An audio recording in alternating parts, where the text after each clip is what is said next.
I love you মিষ্টি। ভেবে চিন্তে উত্তর দিবি কিন্তু। এই ভেবে চিন্তে উত্তর দেওয়ার কিছুই নেই। তোর মতো একটা ফালতু ছেলেকে আমি ভালোবাসবো? মনে রাখিস, বউ না বানাতে পারি, মেয়ে বানিয়ে ছাড়বো। शाबाश बेटा।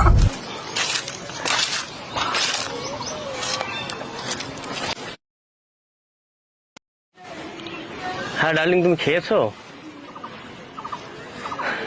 বাহ, আচ্ছা রাখো, আমার মেয়ে এসছে, একটু শুনি হ্যাঁ কি বলছে। শোন, তুই প্লিজ আমার মাকে ছেড়ে দে। তুই যা বলবি আমি তাই করবো। তোকে আমি খুব ভালোবাসবো, প্লিজ। তোর জন্য আমার বাবা বাবাকে ডিভোর্স দিতে রাজি হয়ে গেছে।